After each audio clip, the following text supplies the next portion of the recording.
16, I needed my life to change financially. I called Trinity and I ended up joining based on high credit card bills and high interest rate. And my counselor at Trinity has been great, and Trinity has been helping me to get on the right path of paying off these credit card bills, bringing down the interest rate.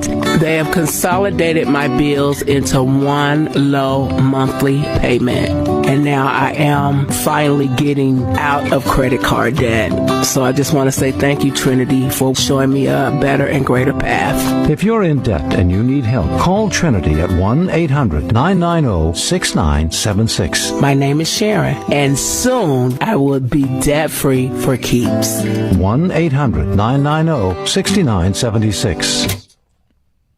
Here's the Wall Street Business Report. Stocks churn between gains and losses, but they ultimately remain near their record levels. The S&P 500 fell 0.1% and hung near its record set at the start of the week. The Dow Jones Industrial Average rose 0.6%, while the Nasdaq Composite fell 0.3%. Stocks initially rose and bond yields fell after officials at the Federal Reserve indicated they may cut interest rates several more times by the end of 2026, but they snapped back after Fed Chair Jerome Powell warned not to take the projections as gospel.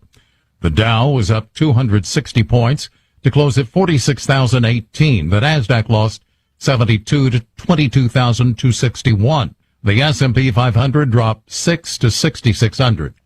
For the Wall Street Business Report, I'm John Scott. News and analysis at townhall.com. On Point weather on 107 The Point. Here's tonight's forecast. We are clear and comfy this evening with the low temperature dipping down to 64. Those clear skies mean more sunshine tomorrow. A nice blend of sunshine and a few clouds. A high at 88. More of the same plentiful sunshine Friday and into the weekend. In fact, we have no rain on the horizon until a slight 20% chance next Tuesday. Fall begins on the calendar, at least on Monday. I'm Cal Walsh with your On Point local weather. WQXL Columbia, W264DF. Grills, outdoor kitchens, fireplaces. Summer sizzle starts with Bart. This is 107 The Point. This is The Point. Make the point. This is Sports Talk with Phil Kornblut and Chris Bergen. Sports Talk is heard across the state on radio affiliates of the Sports Talk Media Network and is streaming live on SportsTalkSC.com, as well as Twitter, Facebook, and YouTube.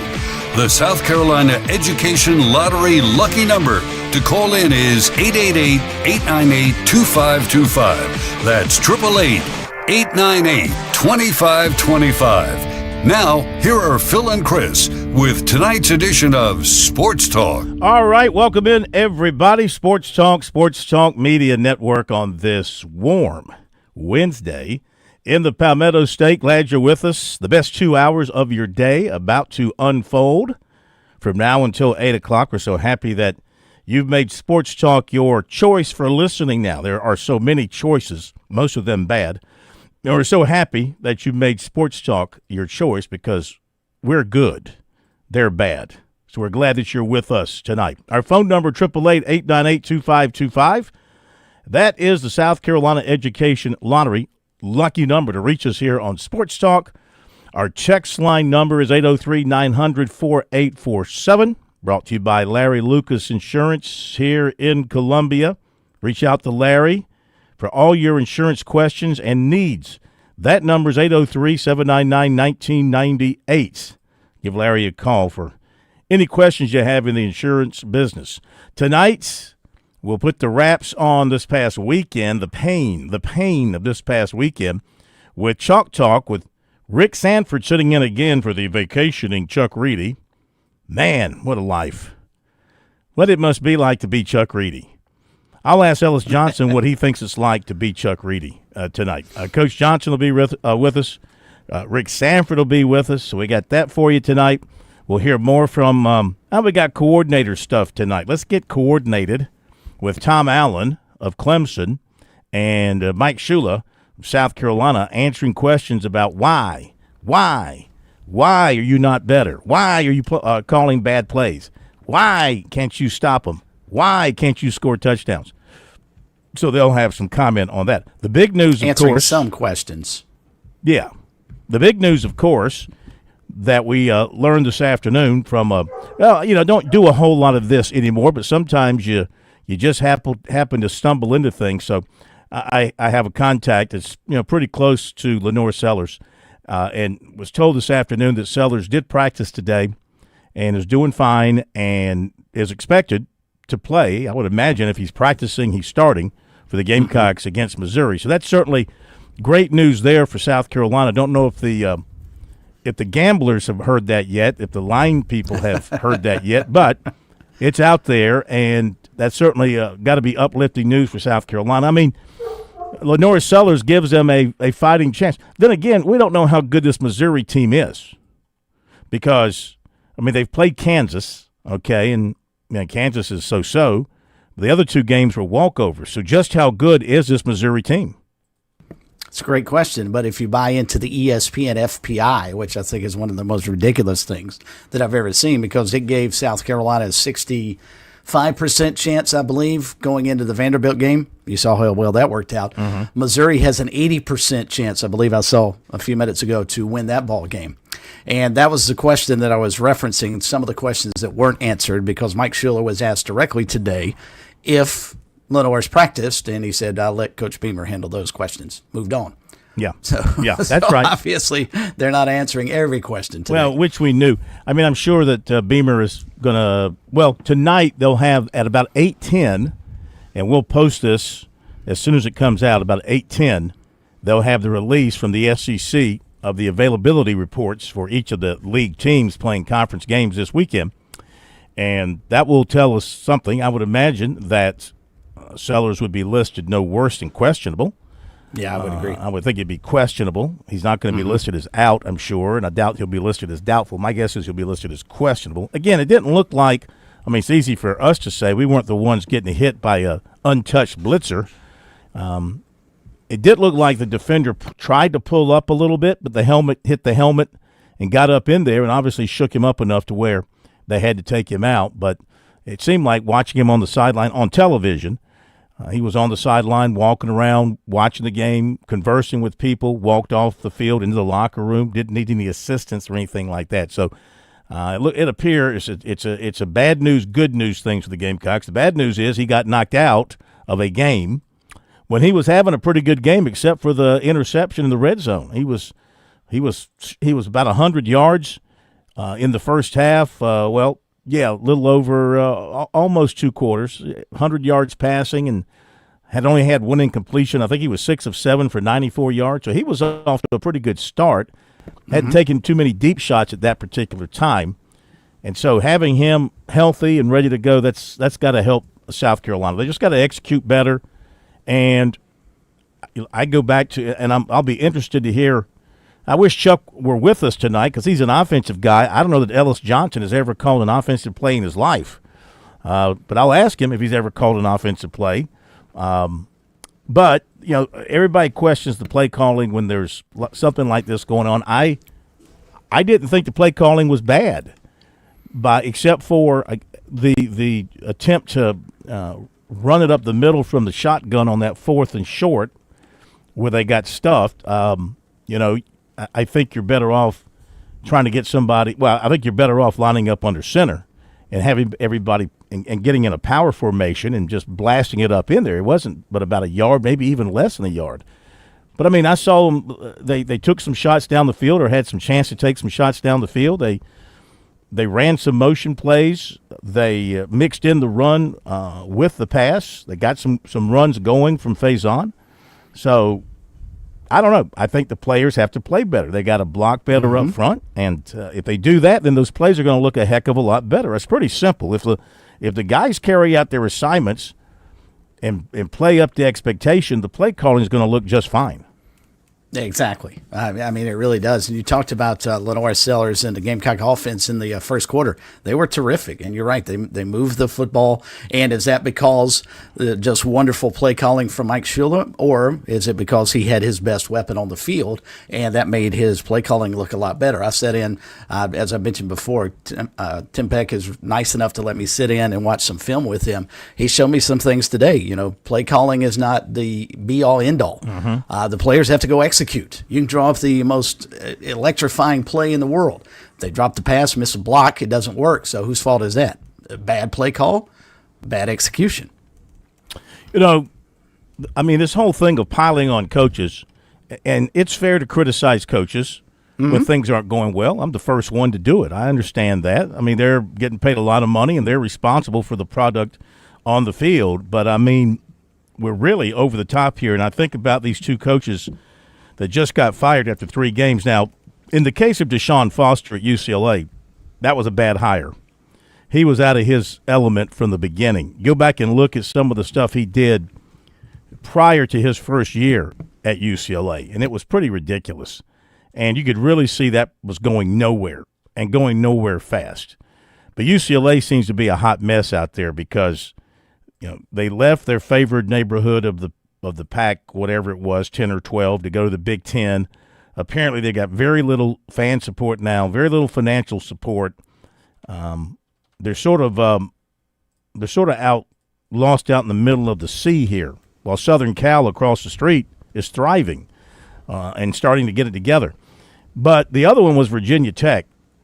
And, I mean, you know, Brent Pry, he just took your team. I know they haven't been great, but they hadn't been awful. And he just took your team to a bowl game last season and had a pretty good-looking team coming back with some transfers added in. And I know they were 0-3, and I know losing to Old Dominion is, a sin, akin to, I don't know, robbing the crown jewels. It's just you can't do that. I get that.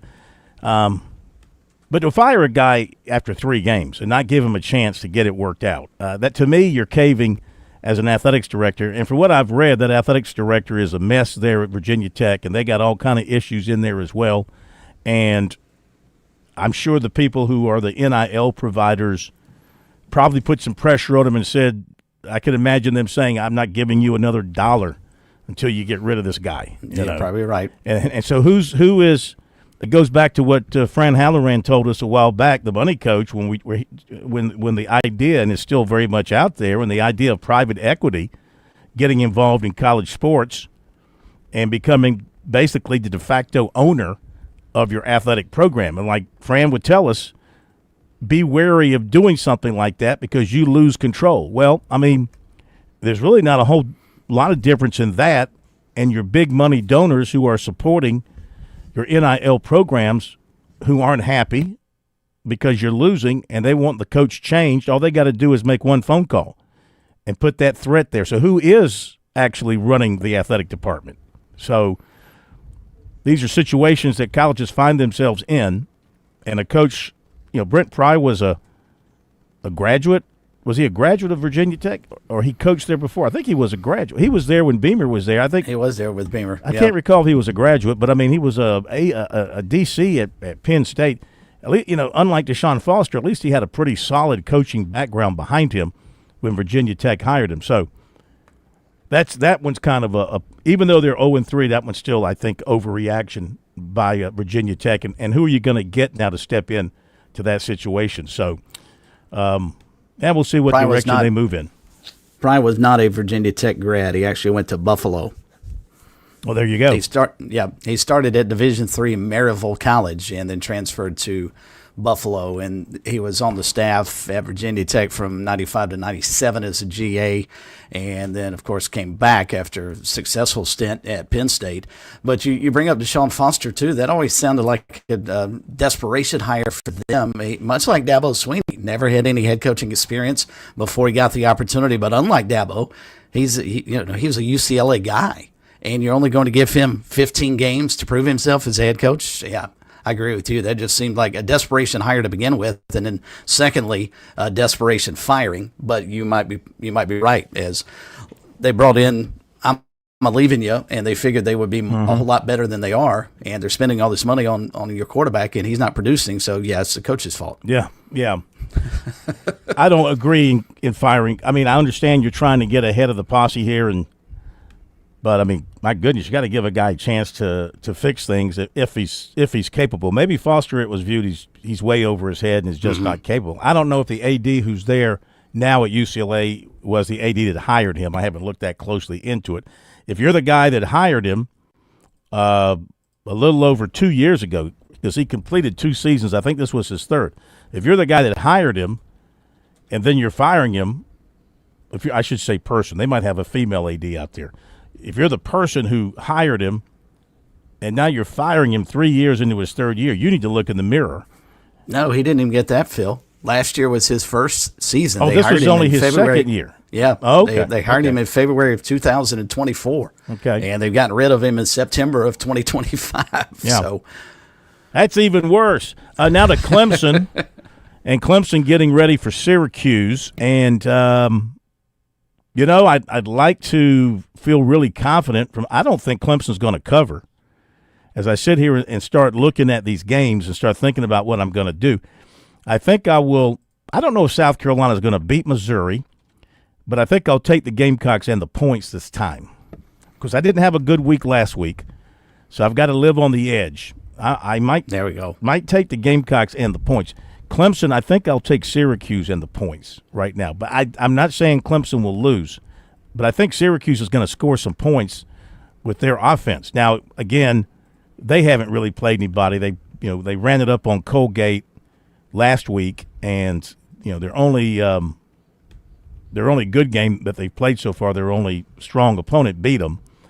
So I don't know, except that they do have a quarterback who's throwing the heck out of the football. He's about 350-something yards a game. They're averaging 500-something yards of offense, I think. So they're throwing it all over the place. And Sweeney said yesterday they're going to come out and they're going to show you various formations, but everything's going to be off an RPO. Everything they do is off an RPO, and so the quarterback's got the option to throw the ball on practically every play. And he's got some good receivers, including a former Gamecock, Tyshawn Russell, is playing for them. He's a number 2 receiver, but he's got 9 catches so far for about 90 yards. And also, remember Cam Pringle, who came to South Carolina but only stayed a year. He's a backup tackle at Syracuse, he's a number 2 guy. He's played in all 3 games, but he hasn't started. So we got 2 guys that transfer from South Carolina who will get the chance to play in Death Valley for the second straight year because they played in Death Valley last year. That's the beauty of the portal, John. You never know where it's going to send you. And I think, this Syracuse team has always given Clemson fits for the most part. Now, I can remember a game up at Syracuse in the Trevor Lawrence days when Clemson went out and smoked them, like on the 3rd or 4th play, they threw like a 70-yard touchdown, which reminds me of something else I wanted to say. Where has the big play gone from the Clemson? I mean, don't tell me about Wesco and his 73-yard You're talking play. about throwing it down the field, right? Not a slant pattern that he takes to the house. Yeah, I'm talking about where has the deep shot gone in the Clemson offense. If that's one thing that Riley has not brought to the offense is the deep ball, the deep shot. And I don't know why. You just don't see it hardly anymore. Maybe once a game, maybe twice a game. You don't see it in regularity, and it's certainly not a big part of their offense as far as moving the football. They got to get back to that. They've got the wide receivers to do it. And I'll tell you something else. If you feel good about moving Roland to running back from wide receiver, and that seems to be working out okay. Tyler Brown. Have you watched him run? Did you watch him on those sweeps that he ran against Georgia Tech? Mm-hmm. He had a couple of nice runs. He runs like a running back. Yes, he does. He's got lean. He's got moves. He's got cuts.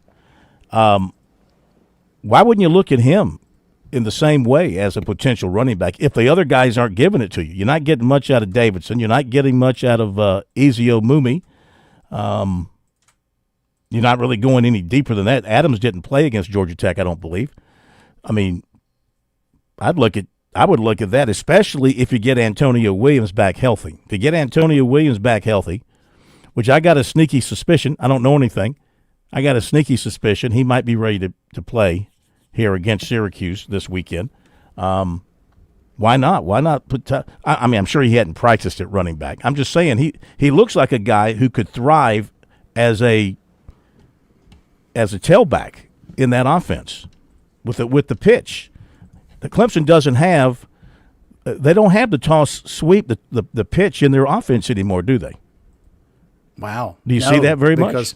No, and you don't see it a whole lot in modern-day college football anyway, Phil, because you've taken the thing about the pitch was the quarterback was under center, and he tossed it back behind him to the running back. Now that the running back stand alongside the quarterback because they're in the shotgun, you rarely see a pitch play anymore. That's gone the way of the I formation in terms of dinosaurs in college sports. And let me get the name. Who is Roland?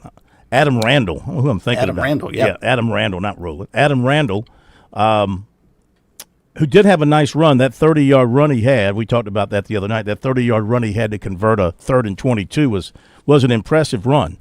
But they're not running him a whole lot. It isn't like they've decided to try to pound the football and try and wear down a defense by lining up with their offensive line. Maybe they don't believe – you look at that offensive line, and with what they put out there against Georgia Tech, every one of those guys is a veteran. I mean, Miller's played like over 3,000 snaps at right tackle. He does a heck of a job. He's a guy you never hear about because he just does his job. Mm-hmm. Exactly. And Parks was back. He's a 5th or 6th year guy. Lithicum is starting for the second time. Sadler's played a lot of football for him, and the left guard has played a lot of football for him as well. I mean, it's a veteran offensive line. Harris Sewell stepping in, he's played a lot of football for him as well. No excuses about the offensive line not being a dominant group. So I don't know what's going on with that. But, I mean, in 3 games, Randall's got 41 carries. That's obviously a little over 13 carries per game. He's got 208 yards, averaging 5 yards a carry. Tyler Brown is averaging 13 yards a carry on 3 carries. Maybe you ought to take a closer look at that. And we'll be back after the break.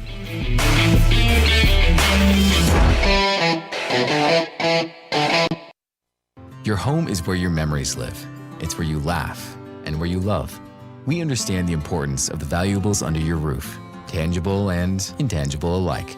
So no matter what's around the corner, we'll be there, offering you and your family the support that's made Farm Bureau Insurance a trusted name for nearly 70 years. You deserve more. You deserve a promise. Learn more at scfbins.com. Call me, Alex Satterfield, at 803-749-9171 for all of your Midlands insurance needs. You work hard for your money. Shouldn't your money work hard for you too? Think about all the hours you've put in, the late nights, the early mornings, the dedication to your craft. Now imagine those dollars doing some of the heavy lifting for a change, growing quietly in the background while you focus on what matters most. Whether you're saving for a dream vacation, a new home, or just building a cushion for peace of mind, putting your money to work is one of the smartest moves you can make. Open a certificate at Founders Federal Credit Union and earn more with your savings. For a limited time only, Founders is offering 18-month certificates at 4.32% annual percentage yield and 18-month IRA certificates at 4.58% annual percentage yield. To get started, visit foundersfcu.com/dividend rates or one of our many convenient office locations. All you need is $500 to get started, but don't delay. These rates won't last. Open your certificate today. Your future self will thank you for opening a certificate at Founders. Federally insured by the NCUA. Membership qualification required. $500 minimum balance. 18-month term. Dividends compound quarterly. Terms and conditions apply. See website for details.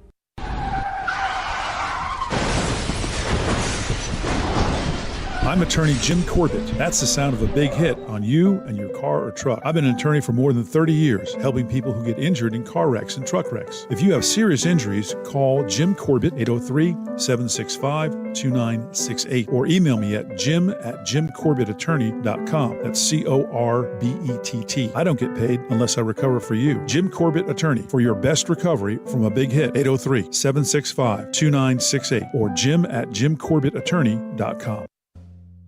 Hi, this is Major Billy Downer, and coming up tonight at 7:30, it's another edition of SC Wild from the Department of Natural Resources on the Sports Talk Media Network. You've put in the work for your education. The extra early, extra late, extra work. That's because you understand education opens doors to better pay, better opportunities, and a better you. Being educated about playing the lottery is no different. It helps you be a better player, one who knows when to play and when to take a rain check. The lottery's a game, so let's keep it fun. Learn more at sceducationlottery.com/betteryou. Hi, Phil Kornblut here with our good friend George Bryan III. Heard every Friday night on Birdies, Bogeys, and Biceps right here on Sports Talk. George, the Tsunami Bar, a very valuable tool for golfers. Why is that? Well, the first thing that I say is the tempo. It's the only tool out there that allows the study of tension right from the first grab to be expressed, and rhythm and tempo is what makes the bar work, and it gives you something awfully special to keep those hands soft and get that rhythm going. Learn more about Tsunami Bar technology by clicking on the digital ad on our website, SportsTalkSC.com, and save 5% by purchasing online using the promo code BBB5.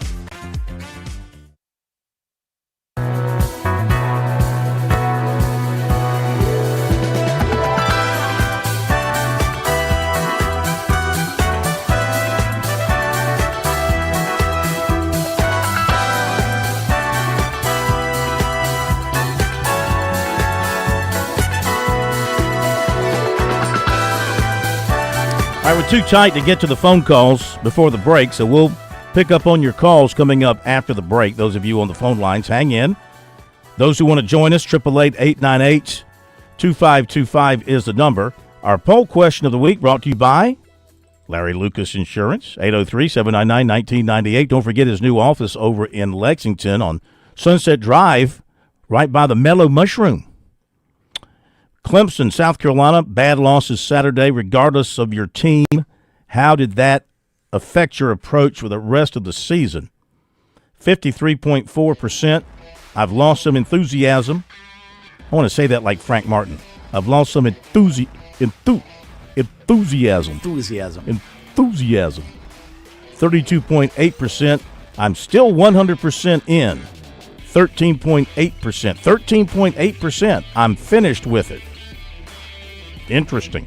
All right, dial us up. We'll get to those calls after the break.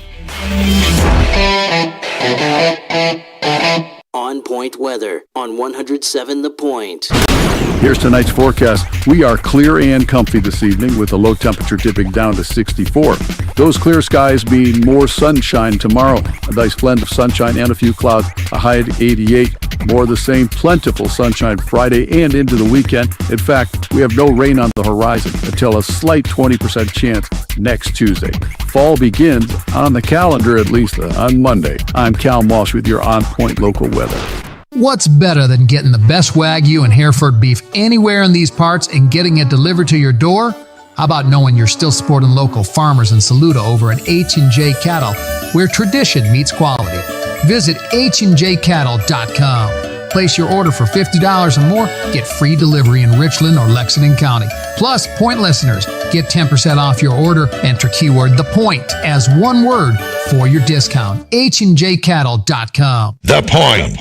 Up also with SRN News, I'm Keith Peters in Washington. At least 2 people, possibly police, were seriously injured in a shooting involving police in the southern part of Pennsylvania on Wednesday, and Governor Josh Shapiro was rushing to the scene. York Hospital says it was treating 2 people in serious condition related to a police incident in northern York County. The hospital said enhanced security protocols are in place. President Donald Trump is relishing a day filled with British royal pageantry with King Charles III. Wednesday's start to his two-day state visit included military honor guards, carriage rides, and a state dinner. Trump also paid tribute at Queen Elizabeth II's tomb. On Wall Street, the Dow up by 260 points. The Nasdaq dropped 72. More details at srnnews.com. Sometimes timing is everything, and I've been talking the talk about Broker Solar for a good minute. I'm a fan. I've had some Point listeners ask me about Broker Solar. They're on the fence because of what's going on in D.C. Now that the politics have settled, we know what's in that big, beautiful bill. We know the federal tax credit for getting solar power at your home. It's going to end in December. So the clock is ticking. You want that 30% federal tax credit, believe me. So we need to get Ken out to your place before they cut it. Plus, you'll still get a 25% tax credit here in South Carolina. So yeah, timing is everything. 30% federal, 25% state credit. Are you kidding me? That's a big part of the cost already knocked out for solar power. It's time for you to take control of your own power bill. Like I said, timing's everything. Now is the time. Online, it's brokersolar.com or just call Ken and his team. 807-7417. That's 807-7417. brokersolar.com. At Palmetto State Armory, we offer the largest selection of guns and ammunition at unbeatable prices. Our knowledgeable and friendly staff are here to provide personalized assistance, ensuring you find exactly what you need. If you enjoy outdoor activities like hunting, camping, or hiking, our clothing and outdoor gear collection has got you covered. We also feature an exceptional indoor range facility where you can experience the thrill of shooting in a safe and controlled environment. Visit us today at PalmettoStateArmory.com or your local retail store. Palmetto State Armory, American made for life.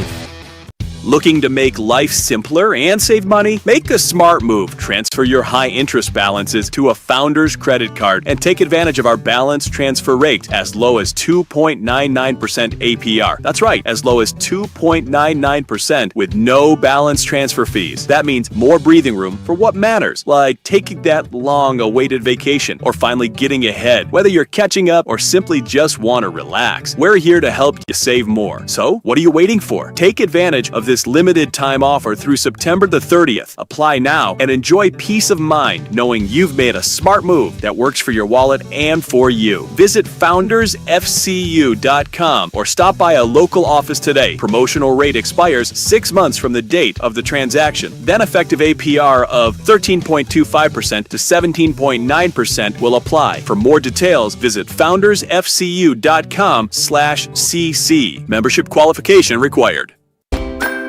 When I grew up, I want to be a nurse. I want to be an engineer. I want to be a teacher. There's never been a better time to start making their dreams come true. Future Scholar, South Carolina's 529 college savings plan, makes it easy to save for their future education. Contributions are tax deductible, earnings are tax free, and you can start saving right now with any amount. Go to futurescholar.com today to discover the smart, easy way to save for college. That's futurescholar.com.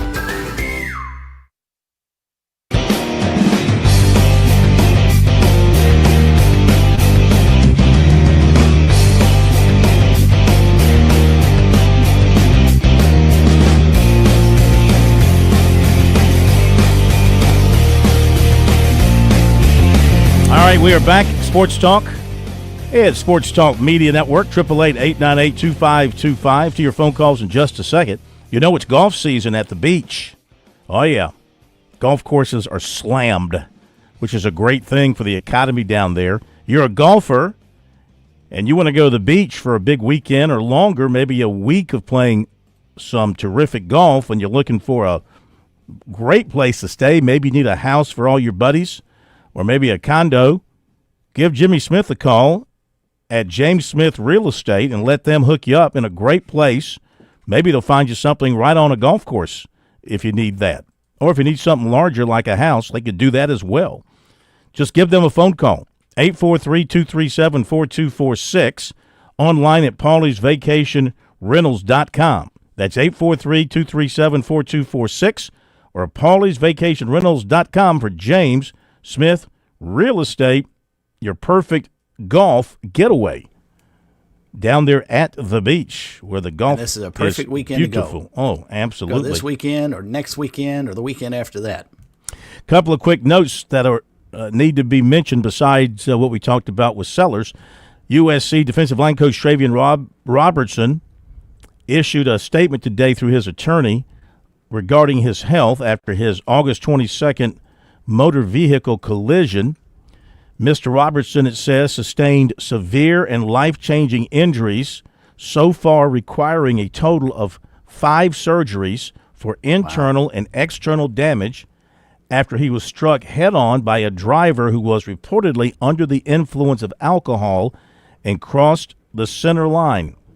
Of course, that driver died at the scene. Mm-hmm. Robertson was released from the hospital on September 5th after a 14-day stay, including 10 days in intensive care. They're asking for privacy as he continues to heal. And also today, his law agency, his law firm, he's represented by Shay Brightthorpe of Kavanaugh and Thickens of Columbia. They filed a lawsuit against the estate of the other driver because of a terrible, terrible situation. He was just heading to work at 6:45 in the morning, going to do his thing with South Carolina, and all of a sudden his whole world, his ability to earn, and his whole world's just turned upside down. So this is obviously something that is I won't say it's a routine thing that happens, but I'm sure it happens after almost any kind of an accident like this. The lawsuit was filed back on August 28th, and according to the state newspaper, the part of the filing says that the other driver, a female, her name was, find it here in the story, Kelly Marie Johnson, a 35-year-old Columbia resident, was driving a Nissan Pathfinder west on US 76 at Dutch Fork Road near Chapin, drifted over the center line and collided with Robertson's 24 Chevy Tahoe. She died at the scene. And the lawsuit was filed, says that Johnson consumed various alcoholic beverages at an unknown location to and beyond the point of intoxication on or about August 22nd. And WIS reported the Highway Patrol incident report characterized Johnson as, quote, under the influence. The lawsuit alleges that Johnson's reckless action has caused injuries to Robertson, which resulted in the loss of services, company, society, cooperation, affection, and companionship for the Robertsons. So that will... Just a sad story all the way around, Phil. No question about it. It's just really no winners in this at all. He has been able to go to see USC practice from afar. There's a picture of him in a wheelchair and a walker, it looks like, and he's looking out over practice from up on a balcony at the football operations center there. So he is able to get out. So that's some good news there. Absolutely. The eye-popping part was that he's already undergone 5 surgeries. Mm-hmm. Yeah, in less than a month. I mean, just it's remarkable he's still alive. Well, I dare say if he were in a lesser vehicle, I mean, the Tahoe's like being in a tank. Yeah, he may not be. Yeah, You're right. I mean, the Tahoe's like being in a tank for a big guy like that, and he's very fortunate. Sad, it's sad all the way around. I mean, you hate, of course. I mean, for the other person, you hate that they were killed, but that person should not have been driving under the influence either. So, unfortunately, you do pay a severe penalty when you do that. Let that be a lesson. Mm-hmm. All right, to the phones we go, 888-898-2525. Let's go to Columbia, and it is, well, he calls himself Triple T, but his alias is the Angry Black Man. I call him the ABM. Welcome in, ABM. How are you? Fine. Good afternoon. Where you been? I've been looking for you all football season. Where the heck you been? Nothing. I was chill, man. I got some news for both my beloved Clemson Tiger and the Gamecocks. Okay. First of all, in order to make chicken salad, you have to have chicken. You can't have chicken, you know what? Clemson and Carolina don't have the Jimmys and the Joes no more. Okay? I don't care what you say. We don't have the Jimmys and the Joes. And I got a word from Mr. Dabo Swinney. Dabo have gotten too big for his britches. Must I remind Dabo that we fired our best coach in Danny Ford. Just because he won 2 national championships, he think he's bigger than Clemson. When we fired Danny Ford in 89, the next year Hatfield went 10-1-1. The reason why he's the coach at Clemson right now, because Tommy Bowden's head was hard. He wouldn't listen. They gave him the job. He fell into a good situation. Clemson will always win football games. Whether Dabo the coach, Danny Ford the coach, because you can win at Clemson. So I'm saying this. I'm saying this. In the old days, they say if he wasn't cheating, he wasn't winning. Okay? In the old days, if it came down to money, Clemson would never lose a football player if it came down to money. So I'm telling Dabo like my old high school coach said, right now, already, you best get in the NIL. If you don't, you're not going to be at Clemson. You're not going to win. So that he can sit in and talk all that noise he want to about, if you don't like me, I'm saying, I leave, I get a job, nothing.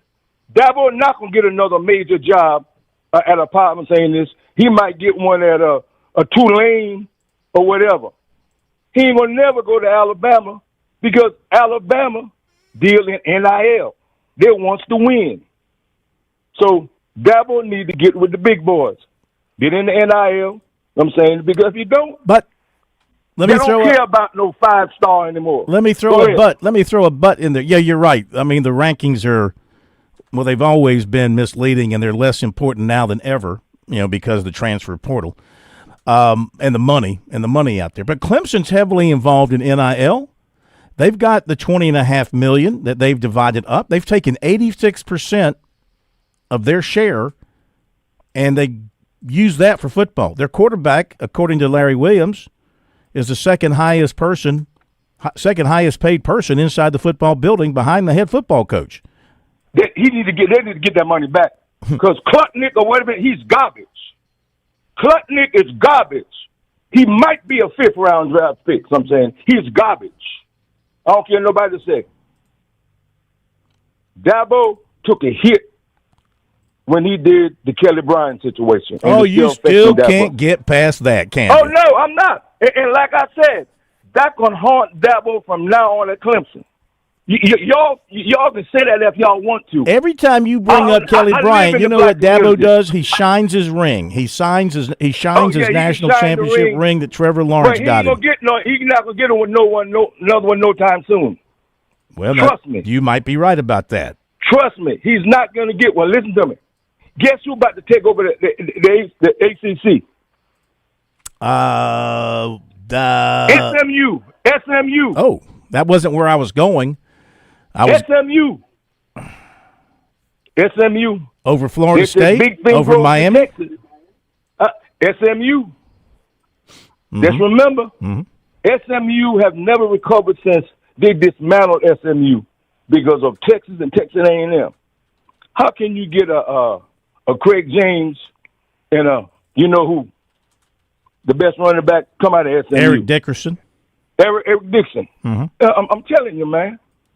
I understand the business. These folk talking all that noise, but you better get with it. I'm saying this, hey. But like I said, he can talk all that noise if he wants to, talking about, get me at the cow pasture. I go someplace. Yeah, you go someplace else. Like a Tulane. I don't think he said cow pasture. No, he used that before. A couple of them saying it. Dabo, you better chill and enjoy the ride at Clemson because you came into a good situation. You would have gotten no job no place else. Terry Dawn hired him because he sat him down and tell him how we want to do this thing. And like I said, in the past, you had to cheat to get in the national championship. You can buy a national championship legally now.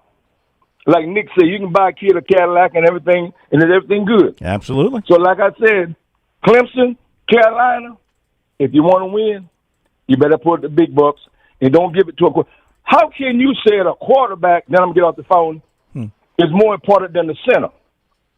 If the center don't snap the ball to the quarterback can't do nothing. You cannot operate without your heart. I'm saying this. or your kidneys or your lungs. Everybody should get paid the same. The quarterback, the offensive line, is 11 players on the team. If all 11 of them do the job, one of them messes up the job, the whole play messed up. Take care. This is Triple T, Trash Talking Tiger. See you later. ABM signing off. Well, he is right. I mean, it's very un-American how they're doing this. Wouldn't you say it's very or is it American? Let me think for a second on that. The fact that the quarterbacks make all the huge money, but you got guys who are playing.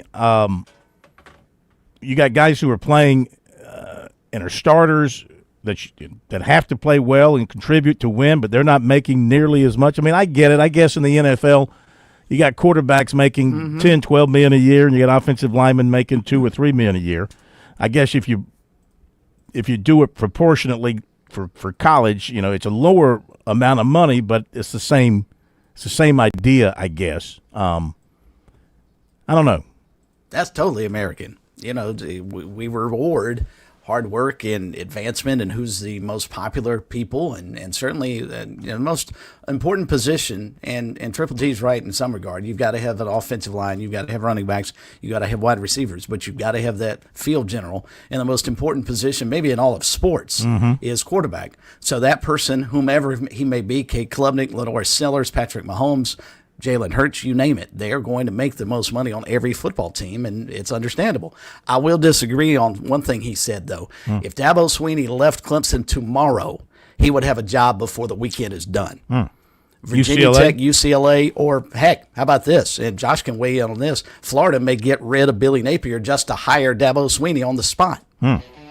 Dabo would not have to go back and go coach. No offense, but I will say at North Greenville. I will say to maneuver himself back up. He was a little full of himself yesterday.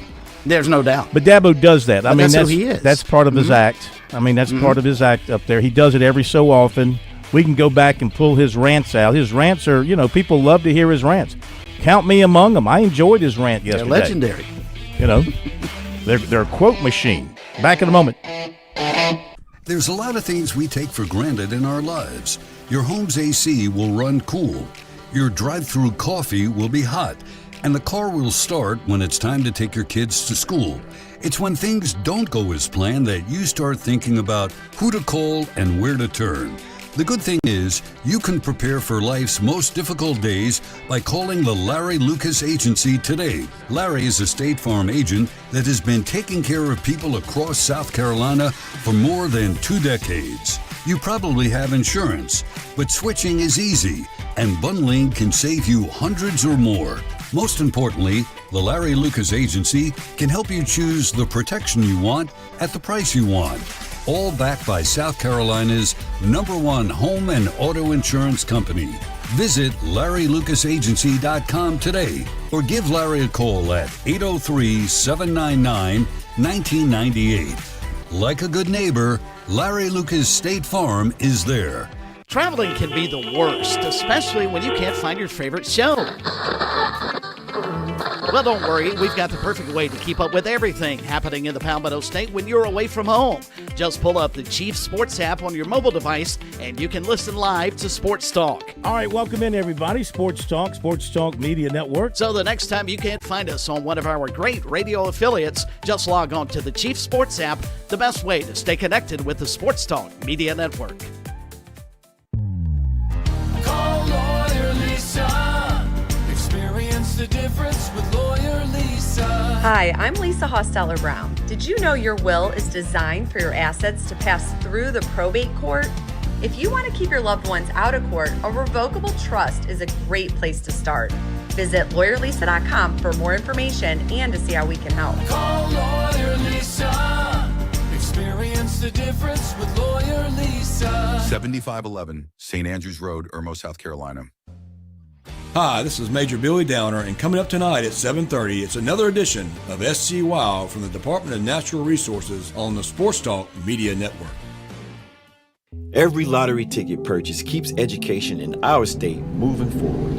In fact, the lottery has raised more than $200 million for state school buses to get our students to school safely every day. Then, the lottery helps those students go even further in their education by funding the Life, Hope, and Palmetto Fellow Scholarships. So remember, when you play the lottery, you're keeping South Carolina students on the road to success. Learn more at sceducationlottery.com/betteryou.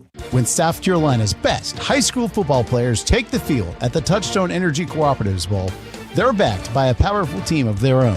As proud title sponsors, your local co-ops celebrate more than just a game. It's a tradition where talent shines, where teamwork matters, and where community spirit takes center stage. Don't miss the 78th Touchstone Energy Cooperatives Bowl, December 13th at Doug Shaw Memorial Stadium in Myrtle Beach, powered by your electric cooperative.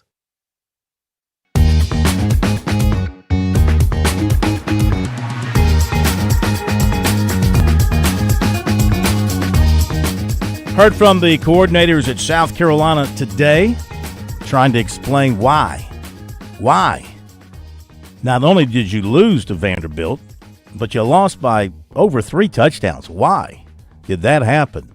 Of course, a lot of people questioning the offense, and offensive coordinator Mike Shula, but he stood up there and he took questions, and he talked about his offense. He talked about what he's seeing out there right now and where they're going to go with it.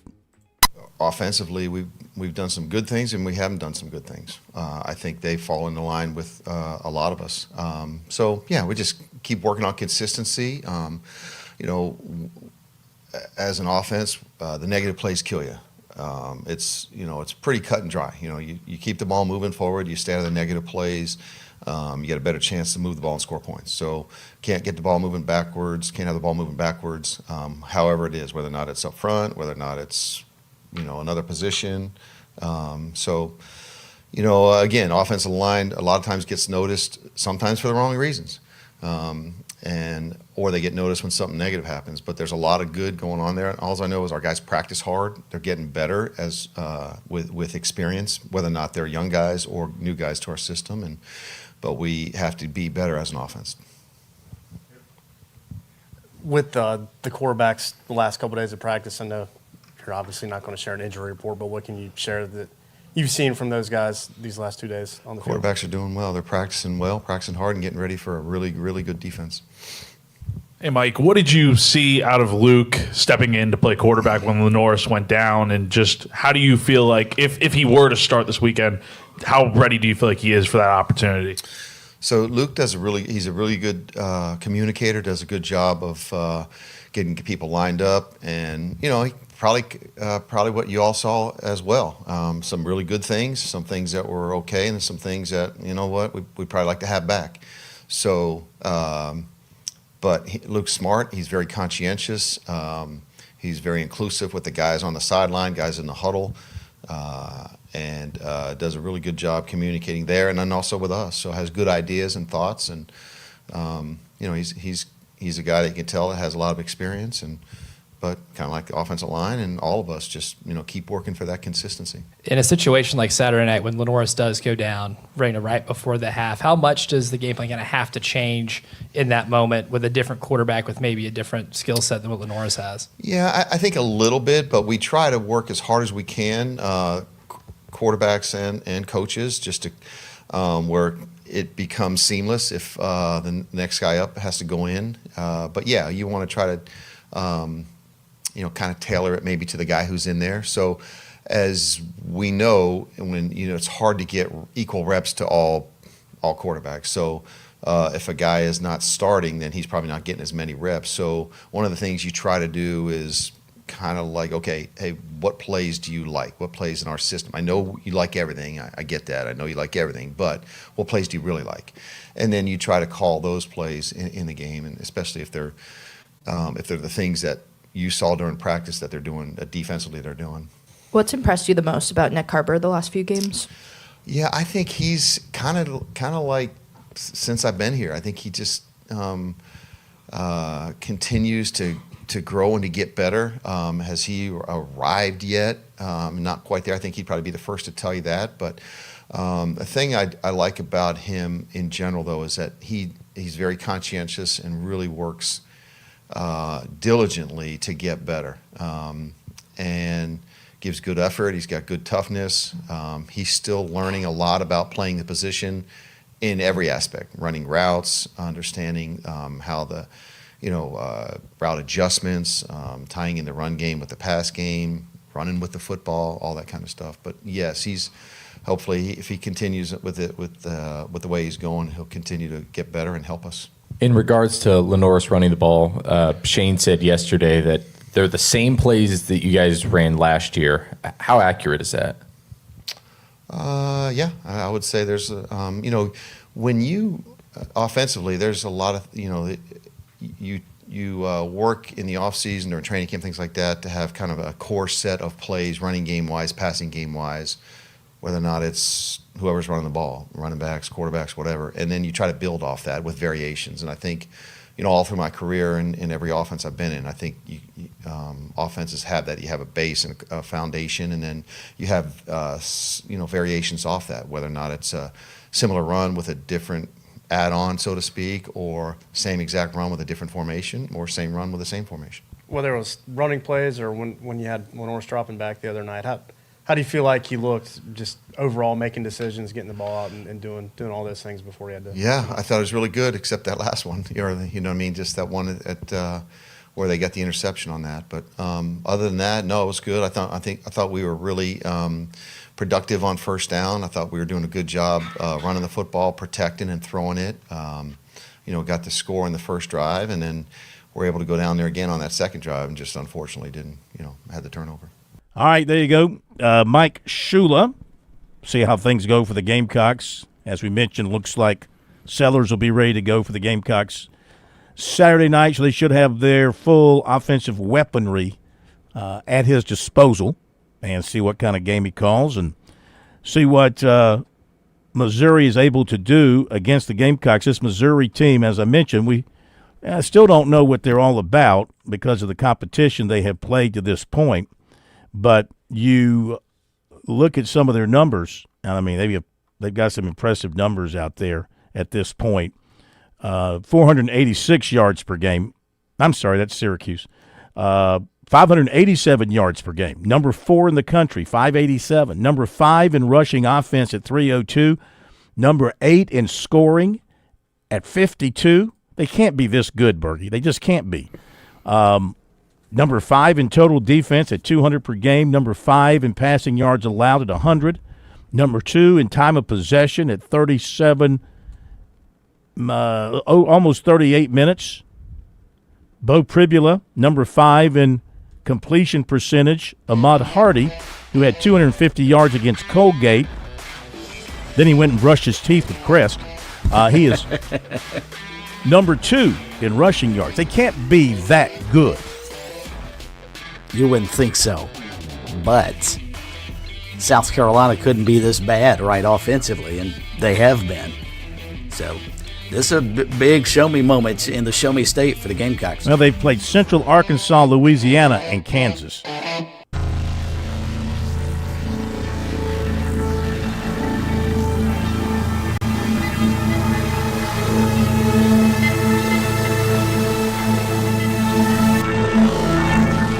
WQXL Columbia, W264DF. Grills, outdoor kitchens, fireplaces. Summer sizzle starts with Bart. This is 107 The Point.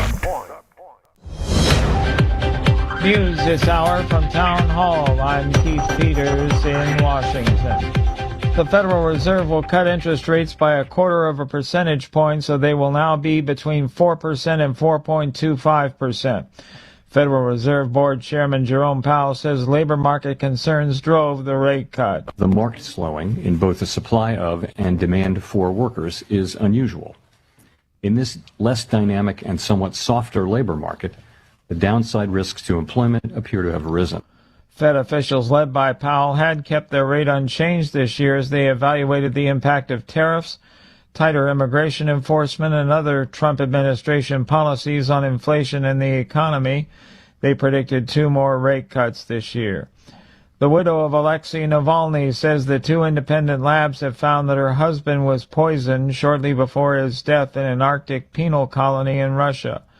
Correspondent Charles de Ledesma reports. Navalny explains Alexei had returned to his cell in the Russian prison and had convulsions in his face and upper limbs. In the medical office, they laid him on a couch. By this time, Alexei was already unconscious. Navalny, who crusaded against official corruption and staged massive anti-Kremlin protests as President Vladimir Putin's fiercest foe, died in the Arctic penal colony in February 2024. He was serving a 19-year sentence that he believed to be politically motivated. I'm Charles de Ledesma. Pennsylvania Governor Josh Shapiro is rushing to the scene of a shooting in which at least 2 police officers were shot in the southern part of the state. Authorities say an investigation is occurring Wednesday in the area of North Codorus Township, west of Philadelphia, and not far from the Maryland line. On Wall Street, the Dow by 260 points, the Nasdaq dropped 72. More at townhall.com.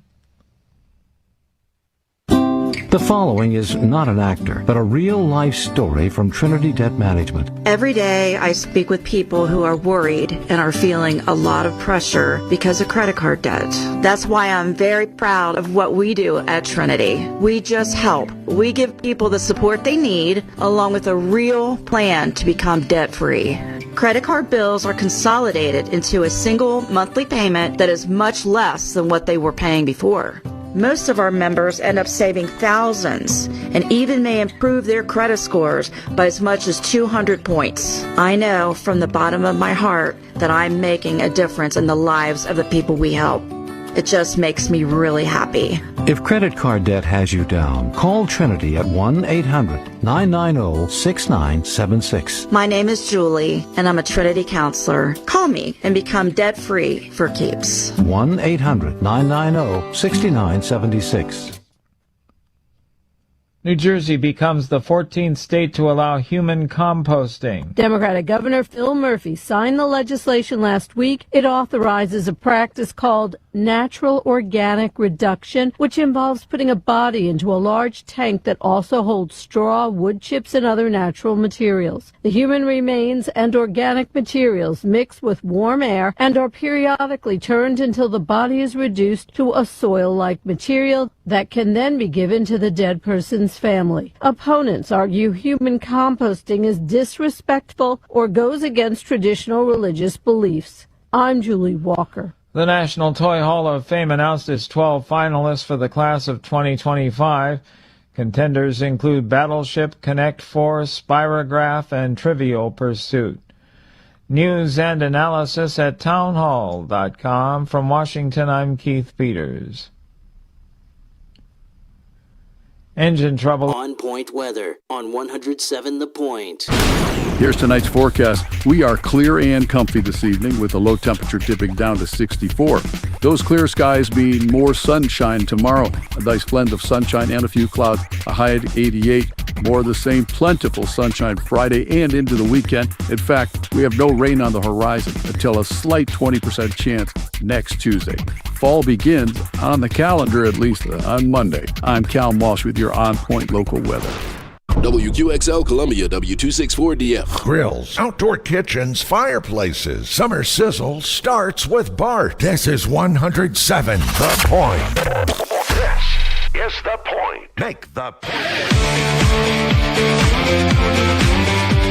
Welcome back to Sports Talk on the Sports Talk Media Network. You can reach the guys with the South Carolina Education Lottery lucky number, 888-898-2525. That's 888-898-2525. Now back to Phil and Chris with the second hour of Sports Talk on the Sports Talk Media Network.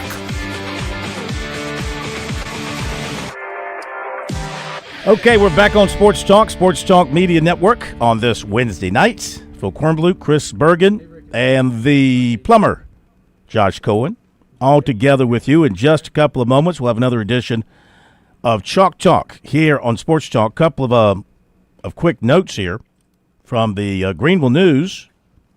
Cameron Jackson writing this story that Arkansas quarterback commitment Javon Gilmore has withdrawn from Gaffney. Coach Donnie Littlejohn confirmed that for the Spartanburg Herald Journal and the Greenville News. They're all the same up there. Gilmore had 147 passing yards, 26 rushing yards, and a touchdown through 3 games this season. Last season, 2,500 yards, 26 touchdowns, and 60% completion. So not quite up to the standards of that so far this season. No reason is given here about why he has withdrawn from school. I don't know. He's already committed to Arkansas. I wonder how Arkansas feels about that. I wonder if somebody told him, man, I don't know if he's playing well. I know Gaffney's 1-2. Maybe somebody said, maybe he has an agent. Maybe his agent said, man, just go ahead and quit and get ready for college. I don't know. Who knows what goes on behind closed doors with some of these situations.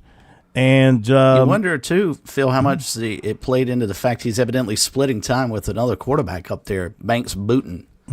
Who transferred in from Greenville High. Greenville, right, exactly. Yeah. And there was this quote. That had anything to do with it. There was this quote from Friday night, and I'm sure Coach Johnson and Rick will enjoy hearing this if they haven't seen it. South Point beat Northwestern in a big showdown for the what they call Football City Championship there in Rock Hill. And great ball game, 27-23. Coach Paige Wofford of Northwestern said after the game to the Herald of Rock Hill, quote, talking about South Point, he said, quote, "They've done a great job of bringing kids in from all over to play on their team. They're displacing that on South Point kids. And if that's what they want to do, then so be it. This was a game of culture and development versus recruitment, and the good guys didn't win, so we'll keep working." End of quote. So there you go. Interesting. Nice warm feelings there between these two schools, I am sure. With that said, let's get on and welcome in our two guys to break it all down for us here on Sports Talk. Another edition of Chalk Talk with Ellis Johnson and subbing for the vacationing Chuck Reedy. Number 1 in your draft, number 25 in your roster, number 1 in your heart, the one and only, the great, from Northwestern High School, Rick Sanford. You mean, Phil, this is just getting ridiculous. These introductions are way too much. I'm just showing the love. And for if Coach Johnson weren't, 60 years removed from his college days, I'd say some nice things about him. So, Coach Johnson, how are you? You're a hard man, Phil. How are you, sir? Coach Johnson, how are you? Doing okay. I wanted to get in real quickly, though. It has been a long day. Coach Bobby Carlton, who I'm sure a lot of listeners to this program know who he is. Yeah. But he passed away a few days ago. We had the funeral today, and it was really hard. He gave me my first job after graduating from college at Gaffney, and saw some old coaching friends and some old players that we both coached there in Gaffney, and some other coaches over the thing, Mike Anthony, Roger Hazel, Clyde Wren. So a happy day in many ways, but a sad day. But it has been a long day. Oh, I bet. Where was the funeral? The funeral was in Lexington, but the burial was in Newberry. Okay. Yeah, Bobby Carlton, when I was, coming along in the business and covering high schools, that was one of those legendary coaching names you heard about around South Carolina. Absolutely. And he never won a state championship, won numerous conference championships, but coached at Eau Claire, Gaffney, Goose Creek, and later coached at Charles Owen, I think that even high school up in Black Mountain, and really good football coach. But I always appreciated let this little smart aleck 22-year-old that never had coached before come in and run the defense and let me do what. As long as I was in the 8-man front, he didn't care what I did. There you go. The 8-man front. He was a great head coach and just good with discipline and motivating kids, and just, really, really was special. All right, let me mention here that our Chalk Talk presentation brought to you by Palmetto Sports Connections. At Palmetto Sports Connections, they look forward to providing content that enlightens and entertains everyone about the impact from the state of South Carolina on the sports world and beyond. And, of course, the state of South Carolina has done that through its people, its schools, and its teams on a daily basis. So be sure to check out Palmetto Sports Connection, a website that's being developed right now and will be launched in the near future. Okay, let's begin. Rick will start on the Gamecock side since they had the most lopsided loss on Saturday. Watching that thing, what'd you take away from it? Do you pin it all on the fact, and maybe a good reason they lost like they did, is the fact that their quarterback went down late in the first half? I'm not sure that have made much difference, quite honestly, Phil. I mean, they weren't really. They did move the football one time, one series, and did score on that. But I'll tell you, I'm very disappointed in that offensive line. They just cannot run the football right now, and they're going to have to be able to run the football if they're going to have any success on offense. And I mean, there's just nowhere for the running backs to go. I mean, you can't find a seam anywhere in that offensive line. And it's right now it's very, very disappointing in terms of offensive line play over at South Carolina. That being said, I think Coach Johnson and I both said last week, Vanderbilt's a pretty darn good football team. Mm-hmm. I mean, they came to play, and they weren't kidding around. And I tried to tell people last week myself. I said, if y'all think this is going to be a pushover, you're going to be surprised, because it wasn't a pushover. It was a pushover one way. Vanderbilt pushed over Carolina. Right now, I just don't know what they're trying to do offensively other than try to, clear some holes for some people, but there's just no room to run the football. Mm-hmm. Ellis, defensively for South Carolina, I'm sure it has to be disappointing for a coordinator that, you practice all week, you prepare, and on the opening possession by the other team, they go right down the field and score on you. That has to set you back a little bit when that happens. Yeah, I think the defense is still playing with a lot of intensity and making enough plays to give them a chance to win. The one thing the other day is they lost the turnover battle. They didn't give a one takeaway off of Vandy, and Carolina turned it over 4 times. The other thing that's killing them, and it's sort of hurting Clemson too, these are two pretty similar opponents they had to play.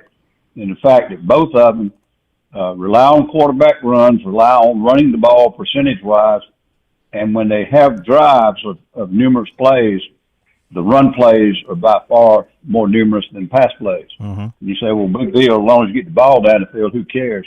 But it's lengthening possession time. It's getting field position, even when they don't get points. It's taking plays away from the other team's offense. And South Carolina's offense and Clemson's offense, probably a little bit of victims of their defenses, allowing those consistent drives and keeping them sitting over on the bench. It's hard to get a rhythm, hard to get timing, hard to get enough snaps. But I think the problem at Carolina is certainly not their defense. I mean, it's not the major problem. But they did give up over 300-something yards. And, I don't know. It's not there right now, guys. Right in the middle of that defensive front. I mean, I know they got some big guys in there, and they do seem to hold the line pretty well, but I don't see a lot of penetration like maybe you got from that group who were in there last year. Are you seeing that, Ellis? Are the defensive guys, are they able to cave? Are you seeing them caving in the offensive line and penetrating like they were able to do last year? Not the physical dominance, and sometimes the presence of those big kids inside. And I think they're well coached. They're playing hard. They're tough. But they lost some good players, and a couple of them were 5- and 6-year guys. Mm-hmm. And they just, they replaced them with some decent players. And as I said earlier, the team speed looks okay. But, they're getting ready to play a team that's ranked. Listen to this now. Their defense better get ready. They're getting ready to play a team that's number 4 in total offense. I'm not talking about in the conference. I'm talking about the nation. 4 in total offense, 5 in rushing offense, 15 in pass efficiency, and 8 in scoring. So they're getting ready to play better football teams than what they just played. But I will say that Vanderbilt's style of offense and the quarterback runs, and probably is a tough kid, smart kid, and he's been in that system now for 4 years at 2 different schools, and he's a headache. And they were able to be effective on offense. Let's go to Clemson and Georgia Tech, Rick. And, Clemson faced a very similar situation. A team with an offense that they believe in, a quarterback they believe in, a quarterback that could beat you with his arm and his legs, and he did that against Clemson. He was the ACC Offensive Player of the Week. Just had a terrific game. And Dabo Swinney, he talks about his defense and complains about what he sees as being soft on the perimeter, poor tackling, cornerbacks not keeping their eyes on receivers when they're in man, having their eyes in the right place. Sounds like they've got a number of issues to deal with there on the defensive side. What did you see from reviewing that game? Well, Phil, I think offensively, Georgia Tech's pretty darn good. You have to look at that quarterback is excellent. King, I think he's really, really good football, and he's tough. Mm-hmm. And he presented most of the problem, I thought, for Clemson throughout the day defensively. I thought they were able to do pretty much offensively what they wanted to do, and then they would bog down a little bit and have to kick field goals. But I thought they pushed Clemson around much more than I thought they would. And I think Dabo's right. I think there is some softness right now on that defense at Clemson, and I'm not really sure why. And I don't want to just single them out. I think that there's softness on the offensive side of the football too. But they have a similar problem to South Carolina. They're having difficulty running the football as well. And until somebody can, you can't ever. If you can't run the football, you can't throw the football. And that's just the way it is, because people start keying in, and Coach Johnson knows this. I'm sure he did it for years. If he found out somebody couldn't run the football, well, we'll sit back here and, make life miserable for them. And I think that's what's happening to both Carolina and Clemson right now offensively. They just don't seem to be in sync all the time. Ellis, what did you make of Dabo's little preaching yesterday at his press conference, about 13-minute run there where he recited everything that had happened in every season and how they would recover from a slow start, and they won all these championships. And I think he famously said to the Clemson fans, if you're tired of winning, I'll just go somewhere else. I won't go to the beach. I'll go coach somewhere else. I mean, what do you make of Dabo saying something like that? Well, he's spoken to his team and his fan base through the media before. A lot of coaches do. And I just think part of it was aimed at disgruntled fans. And I don't think they play into the hype and the expectations they came in with. But now they're 2 plays away from not being 2 losses, okay? Mm-hmm. But Rick kind of hit it on the head. And also I know Dabo was going through all the things. He's trying to tell his players, I'm with you. I'm backing my players and all the things they've accomplished here in the last few years. And I'm not going to listen to this. I'm not going to let it get in my locker room. But on the other hand, like Rick said, they couldn't effectively stop Georgia Tech. And we know what the problem is on offense, the running game and all that. But Georgia Tech had 5 different drives of 10 plays or more scattered in their series. And what that's doing is taking snaps away from Clemson. And their style of offense and their ability to move the football right now is not good enough to be losing all that time of possession and time with the football. They ran 9 more snaps, I think, than Clemson did, and they had 5 more possessions in time. But it was in those 5 drives where it was so brutal. 3 of them were in the last 3 possessions. And I'll tell you what, you've already mentioned him, Rick, but that Haynes King, because you look at it, and he took 3 drives on the last 3 possessions, all of them more than 10 snaps, pressure situation, and got them down there in position to kick a winning field goal. And he just came out, guys. He sat out last week, or he sat out practice or something. No, he sat out the game. He sat out the game. Yeah, and he's been playing with injuries and everything else, and he is a tough dude. I cannot get that Georgia game last year when they went 3 or 4 or 5 overtimes or something like that, and they put it on his back, and he almost beat Georgia. So, we said it last week, or at least I did. I said, if Carolina plays like they've been playing, Vanderbilt plays like they've been playing, South Carolina's not going to win. And if Clemson plays like they've been playing and Georgia Tech plays like they've been playing, Clemson's not going to win. But I didn't expect either one of them to happen. I certainly didn't expect both of them to happen. But it's not now one bad day. It's been continual. So coaches know what to do. They'll get some of it fixed if it's fixable, and then move on to the next game. Got about 2 minutes, guys. Let me just ask you each this before we wrap it up. If you can give me a quick answer, Rick, on behalf of both South Carolina and Clemson. And, I mean, 3 weeks in, you kind of are what you are as a football team at this point. Do you see them both bouncing back and getting wins this weekend? Well, it's going to be tough for South Carolina at Missouri, and I agree with what Ellis was saying about Missouri's offense. Missouri's offense is very, very good. I mean, they've put up unbelievable numbers for the first 3 weeks. I think Priolo is one of the top 2 guys in the country right now in passing. It's going to be tough in South Carolina for South Carolina. They've not won there since 2017, and that includes with Lenore Sellers. So this is going to be a tough ball game. I think Clemson should bounce back against Syracuse. I'd be very, very surprised if they don't bounce back and start getting back in sync a little bit against Syracuse. But hey, we saw them against Troy, so who knows right now? I mean, I think we just got to wait and see. What do you think, Ellis? Well, Clemson's got a lesser opponent, and they're at home, and Carolina's got to go on the road. And not only is Missouri ranked top 5 in the nation on total offense, they're number 5 in the nation in total defense. So they're playing a much better opponent and playing them at their place. It's a heck of an opportunity, to blow the thing off the top and get the kids back on track. But I think the things at Clemson are more fixable. They got more problems with personnel performance, and these kind of things need to be coached and drilled and so forth. South Carolina, I'm concerned about overall, do they have the weapons? And it came into this season. It's Lenore Sellers' football team, and if he can't play or play well, then we don't have a team. And that, I'm certain the coaches don't feel that way and the players don't feel that way, but it's starting to look that way.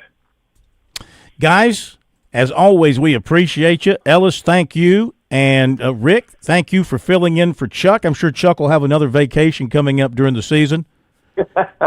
We'll signal you in from the.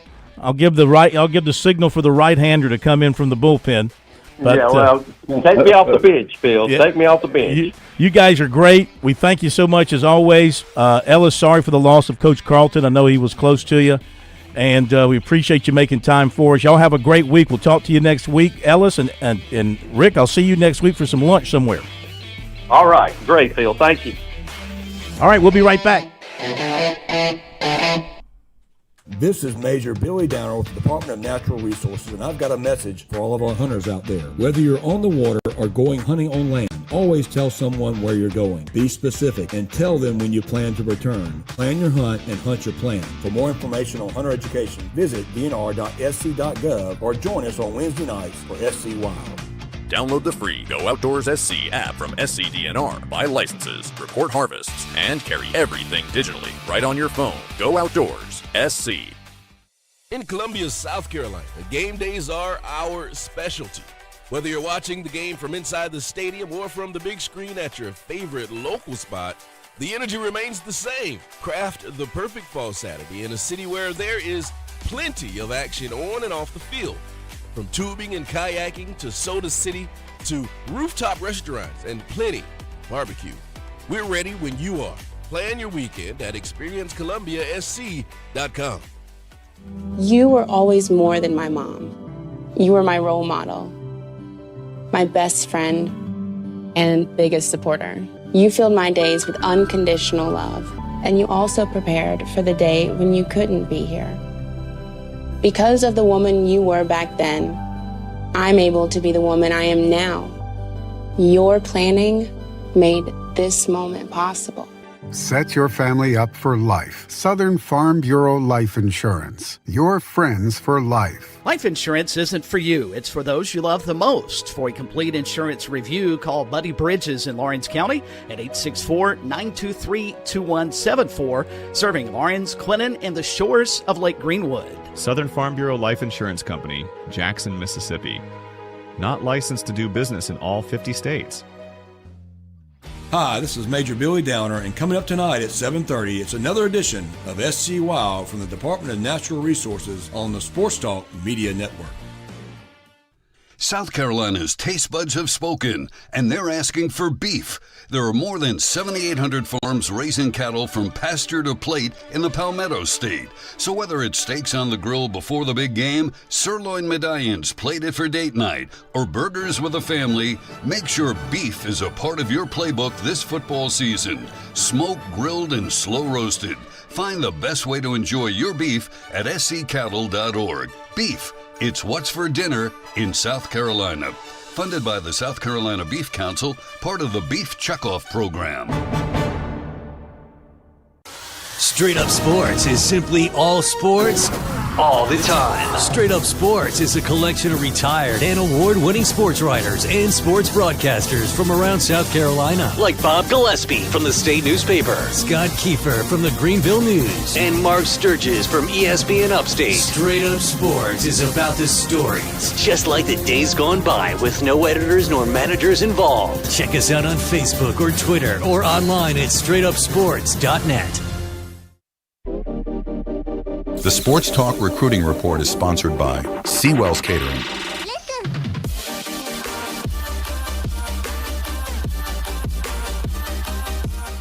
All right, time for the recruiting report. And the breaking news is that Seawell's, the daily luncheon buffet, no more this week. They're closed for private parties the rest of this week. So take your stomach elsewhere the rest of this week, but get back to it next week. For your catering needs, however, Seawell's is always available for that. All you got to do is reach out either online at SeawellsCateringSC.com or over the phone, 803-771-7385. Let Seawell's help make your event a memorable experience. One note, but an important note, 27 offensive tackle Maxwell Hiller, 6'6", 300, Coatesville, Pennsylvania. This summer named a top 8, South Carolina, Clemson, Penn State, Ohio State, Georgia, Tennessee, Alabama, and Maryland, as you can tell, very highly coveted. He really likes South Carolina. He says they're one of, if not the top school in his recruitment right now. Has never been to a game at South Carolina, but he's been there for recruiting visits and for camps. And they like him a lot as an offensive tackle. He likes Teasley. He likes Beamer a lot. Clemson is also very much in the hunt. And he really likes Dabo Sweeney. He was there for a camp as well. He did a FaceTime with Sweeney on Monday night. And they've made him a priority, as has South Carolina. He's not been to a game this season. He is going to go to Penn State for the whiteout against Oregon, September 27th. He's got Tennessee down for November 15th when they host New Mexico State. He also plans to get to games at South Carolina and Clemson. He's close friends with 27 offensive tackle Joshua Samapel, another USC target. The two met on a recruiting visit to Columbia. They've been tight ever since. They are discussing making their commitment announcements on the same day, though according to Hiller, that does not necessarily mean they are locked into going to the same school. You can read more on this story on our website, SportsTalkSC.com. If you miss anything tonight, everything will be up in a podcast version for you at SoundCloud and Spotify. SC Wild, starring the very handsome and debonair Major Billy Downer from DNR. He's in Iowa. We're going to talk South Carolina deer hunting when we come back. On Point weather on 107 The Point. Here's tonight's forecast. We are clear and comfy this evening with the low temperature dipping down to 64. Those clear skies mean more sunshine tomorrow. A nice blend of sunshine and a few clouds. A high at 88. More of the same plentiful sunshine Friday and into the weekend. In fact, we have no rain on the horizon until a slight 20% chance next Tuesday. Fall begins on the calendar, at least on Monday. I'm Cal Walsh with your On Point local weather. Hey y'all, it's Ted from Flight Deck Restaurant. We're introducing our new healthy gluten-free menu. For your choices, we offer charbroiled certified Angus ribeye steak, juicy marinated grilled chicken dinner, fresh grilled salmon, authentic Greek salad, hamburger steak with grilled onions and melted cheese, shish kebab with grilled chicken, veggie blue plate with a choice of 4 vegetable selections, spring chicken salad, and of course, our famous slow roasted pot roast. Come and enjoy a healthy gluten-free menu at Flight Deck Restaurant. We at Flight Deck Restaurant thank you, and God bless. Also with SRN News, I'm Keith Peters in Washington. Authorities say 3 police officers are fatally shot and 2 wounded Wednesday in southern Pennsylvania, and the shooter was killed by police. Governor Josh Shapiro said Wednesday the state is grieving and that we need to do better as a society. The shooting erupted in the area of North Codorus Township west of Philadelphia and not far from the Maryland line. President Trump is relishing a day filled with British royal pageantry with King Charles III. Wednesday's start to his 2-day state visit included military honor guards, carriage rides, and a state dinner. Mr. Trump also paid tribute at Queen Elizabeth II's tomb. On Wall Street, the Dow by 260 points, the Nasdaq dropped 72. This is SRN News. Lots of plumbing companies out there. Few are truly local. Time to discover the difference with Franklin Plumbing and Drain Cleaning. See, when I faced plumbing woes at the Cohen home, Josh and his dedicated team, well, they were my go-to solution. They make a commitment to exceptional service. They arrived on time, clearly detailed all the costs and procedures, and efficiently handled all my repairs without any surprises. These days, how often do we complain about a lack of customer service out there? With Franklin Plumbing and Drain Cleaning, these folks are professional. They're courteous. They're skilled at what they do, and they've earned my trust, and they've earned my recommendation to you.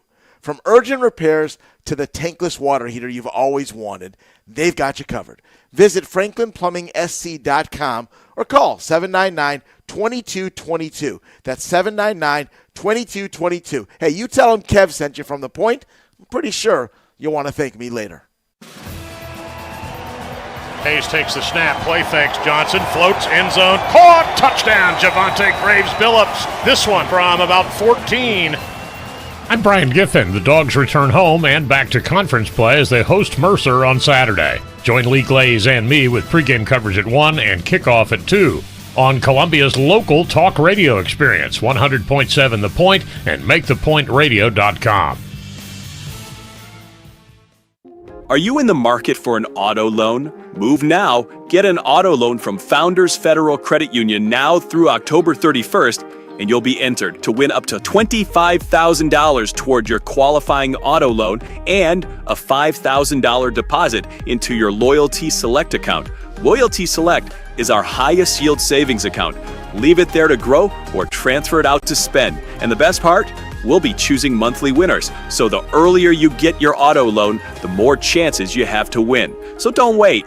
Visit foundersfcu.com/auto to learn more or begin your auto loan application today. Not a Founders member yet?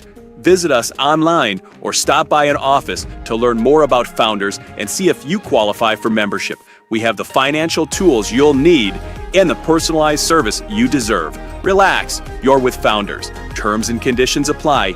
Membership qualification required.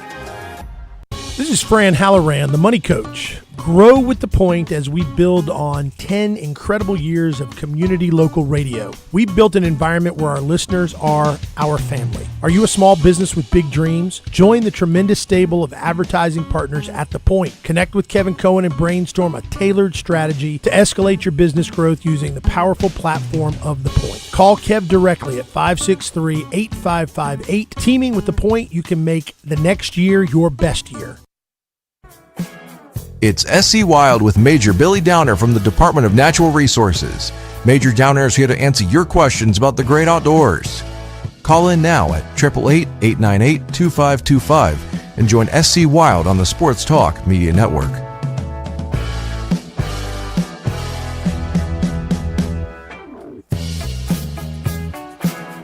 Okay, we continue on this Wednesday night edition of Sports Talk. It's now time to turn our attention to the great outdoors in South Carolina. What a beautiful time to be in our beautiful state. If you're an outdoors person, enjoying everything that South Carolina has to give, as it's another edition of SC Wild from the Department of Natural Resources.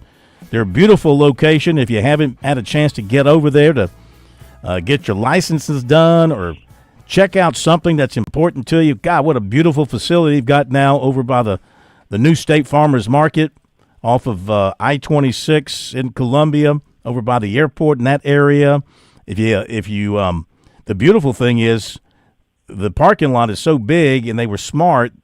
You can tow your boat into the parking lot and be able to park your car and your boat all in one space. Very convenient for you. So beautiful, beautiful building. Major Billy Downer, that's his new professional home with the Department of Natural Resources. And tonight he's out in Iowa for business, but now he joins us here for another edition of SC Wild. Good evening, Major. Good evening, live from Des Moines, or as others may call it, Des Moines, Iowa. There you go. Yes, I'm here. We're out here at the National Association of State Voting Law Administrator Conference, better known as NASBLA. It is basically the National Voting Conference. So it actually is a very good conference in Portage. It's kind of the only national meeting of all the states to discuss voting issues.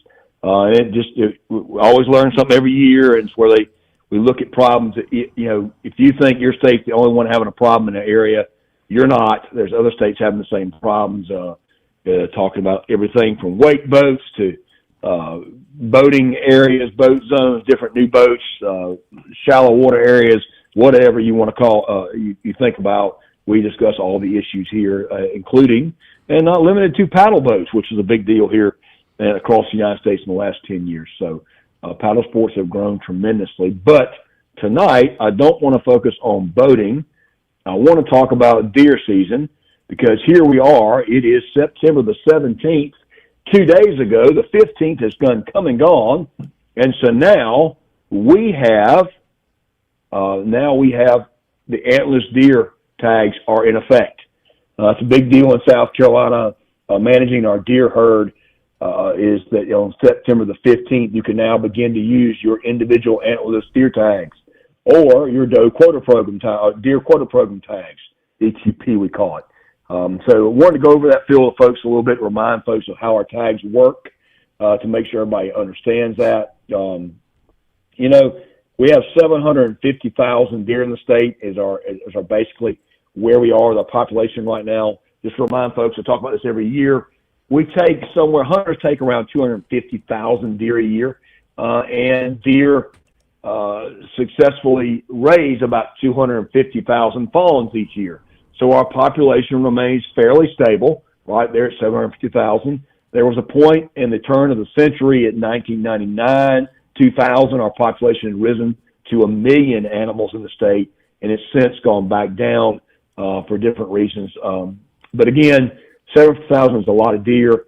There's nowhere in this state that you don't see deer on the side of the roads, and people hit deer all the time. And our deer hunting season is one of the main ways we control our deer population. For those that are, question hunting sometimes, deer hunting is probably the biggest conversation where we can talk about the advantages of hunting and of using hunting as part of conservation. Because without hunting, deer would overpopulate. You'd see mass disease, and you'd have a lot more deer in the road. So hunting is one way we control the population. Mm-hmm. So with that in mind, September 15th is here. Let's talk about deer tags. So when you buy your tags, most folks buy, a $25, your $25 combination hunting license, fishing license, big game permit. When you do that, you get a set of 5 free tags. That includes 2 antlerless deer tags and 3 unrestricted buck tags, because now we've restricted ourselves to 5 antler bucks per person per year. On top of that, you can buy an additional 4 antlerless deer tags if you are in game zones 3 and 4, and if you do in 3 and 4, you buy those additional 4 tags, you can actually you'll get a bonus 2 more tags, which means you'll get a total of 8 antlerless deer tags. You could get up to 8 eventually. You can buy 2 more buck tags, which are restricted buck tags, which mean they have to be at least at 8 point or 12 inches inside spread. So that right there, with 5 bucks and 8 does, you're up to 13 deer that anyone in South Carolina could take. and that's just for the individual tag program. If you've got lots of land, remember, we still have what used to be called the doe quota program, is the deer quota program, and that is where you work with our wildlife section to determine on 100 acres, 200 acres, 300 acres, to thousands of acres, how many doe tags you may need or deer tags you may need to control the population there. And I'm very familiar. Lots of people get 100 tags in some cases on thousands of acres. So with that program, you can get the antlerless deer tag, you can get, the doe tags, and you can get buck tags if you wish to own a deer quota program, or you can just get the doe tags and use the buck tags that you're issued individually on the properties for either or the other, one or the other. But if you take buck tags through the deer quota program, you have to use the deer quota program tags. So it gets real confusing for folks, but end of the day, all deer must be tagged at the point of kill before you move them. That's what this went to, which is a good thing. Makes it real easy to tag your deer. Do I hope that we get to a tagging? We moved into this last year, the last 2 years. We've moved into where we can report on the phone where you took your deer. Started that last year. Here we go again this year. Started with turkeys 3 years ago, but this is the second season of deer where we're marking it on the phone. What you can report your deer harvest on your phone. You can do that as soon as you go down to the deer, but you've still got to put the physical tag on the deer before you move it, and it must stay on the deer until you get to the processor. Once you get to the processor, or once you process the deer or quarter, whatever, you clean the deer yourself, the tag doesn't matter at that point once it's processed. But it has to be on that deer to be transported from A to B. So that's just something to remember, folks. Those tags are still there. Will we get to a place where one day you can report it on your phone and that's good enough? Probably. Love to see that. I think officers would love to see that. But right now it's kind of a duplicity thing. You got to tag that deer physically, and you've got to report that deer on the phone through the Go Outdoors SC app to report the deer. As we talked about last year, it takes 15 seconds to report that deer when you get there. It's going to ask you, what the date, today's date, when you kill a deer, what county you kill the deer in, did you shoot it? I think it's going to ask you, it may ask a rifle shot. I can't remember if it's rifle shotgun, but just ask where you took the deer, and it's going to ask buck or doe, and that's pretty much it. It doesn't ask you specifics about what road you were on, what club you're on. It's not going to identify the secret hunting spot or secret hunting hole you have.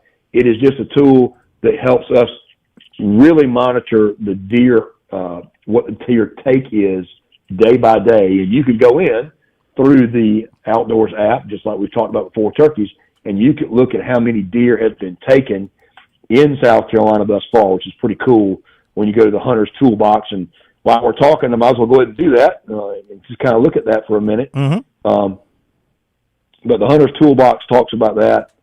And I will look at the digital backpack. Let's see, Hunter's Toolbox. Here we go.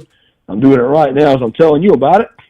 And you can go in here, and it's going to give you the harvest reports when it pulls up finally. Of course, it's on the phone. We're doing two things at once. Yep. Deer harvest by county. Here we go. We're going to do the start date, the September 1st. We probably ought to go back to August 15th, since that's when the season started in a lot of counties. And the end date today is going to be today. And we're going to do statewide. And let's view the report. Let's see what it does, what it's going to tell us right now. Okay. And there's your report right now. So to date, in South Carolina, if I could only read that small. Here we go. Okay. Today in South Carolina, we have taken total harvest 8,309 deer, 6,772 bucks, 1,480 does, and that's just in 2 days. So wow, that's pretty good. Say that number one more time. Give us that number one more time. So 8,300 deer total, about 6,770 bucks, and 1,480. So 1,400, almost 1,500 does in 2 days. That's doing pretty well. And looks like when you look at the private lands, the most of that is on private lands. So that's kind of a cool thing to go private land. So if we go back, and I want to look at it real quick, I want to look at it for folks to know, people want to know, what's the number one county that deer have been taken in. We've got to do that a little bit different, and I could do that by going back. While you're looking that up, if your brain can handle a question while you're looking that up, when you talk about that number being harvested, how many hunters do you think were out in the fields? What would you estimate the number of hunters around the state being out in the fields? So to date right now, Phil, we're looking at about we see typically around 250,000 licensed hunters in South Carolina. Is that all deer hunters? No, but there's a lot of deer hunters out there. And again, the season's not in everywhere. Mm-hmm. It's in game zones 3 and 4. It opens up October the 1st, coming up here in game zones 1 and then 2. Your rifle season, your firearm season is going to begin very soon. So basically just over half the state right now is in. So trying to make sure I look at this, I tell folks when sure. People that know. But your season starts, so game zone 2 starts, gun hunt start October the 11th, and then gun hunt start October 11th in game zones 1 and 2. So that'll get us going. The primitive weapon starts October the 1st. But right now they're open archery only in those areas. But but looking at your game harvest, again, kind of cool to look at that. And anybody can go on your phone and you select the dates just like I'm selected, and you can see what your harvest is for right now. And I'm going to look at those counties and select all. There we go. View report. All right. Now we're going to see some county action. Now I got it. All right. So the counties right now, looking like one of the big numbers right here, Berkeley County, wouldn't be surprised there. Colleton County, Berkeley's at 488 for total harvest. 432 is Colleton County. Hampton County at 351. Lexington County at 352. Orangeburg County coming in at number 1 at 736. Whoa. Does that surprise you? Me. Does that surprise you? It surprised me. But the Orangeburg number 1, Berkeley number 2, and Colleton County looks like Colleton County's number 3, just in front of Aiken County, which is interesting. Aiken at 430. So, again, if folks get into numbers and start, why are we killing so many deer? We have a lot of deer. And if you could talk, and this gets sticky when you start talking between deer hunters and farming, agriculture. Mm-hmm. Your farmers will tell you how many farms. My son farms. We all know that. Some of my best friends farm. But folks you get some a little bit of friction there between farmers and hunters, that farmers don't think hunters are killing enough deer. Well, here's the deal. If your money that you make, depending on what you grow, and what you grow is eaten by deer every year, despite you using the deer quota program, letting people hunt on the property, and they're killing does. It takes using all those tools to help manage deer herds so that crops can be productive in certain areas. It's just the way it is. Deer are very heavily populated in some places, and they cause more problems in some fields than they do in other fields. And our farmers need to be able to use the depredation tag from March through mid growing season, when plants get big enough that they can stand the browse and can make it through it. Mm-hmm. But I can show you areas where deer have taken out 15 and 20, 25 acres of corn in one 75-acre field. And those deer are being hunted. I know they are. And they use depredation tags there too. There are just some areas that deer population is so vast, it's hard to keep up with them. And we all have to understand that there's different tools we have to use to help manage our deer herd. And that's where it gets tough sometimes, because people don't want to see deer shot during the spring, summer, and may not get used. But farmers on the other end are going, wait a minute, I'm losing in a 75-acre field. If I lost 15 acres to 25 acres, that's a third of my crop. Mm-hmm. That's a tremendous amount of loss. So you got to look at both sides, and that's where it gets tough sometimes.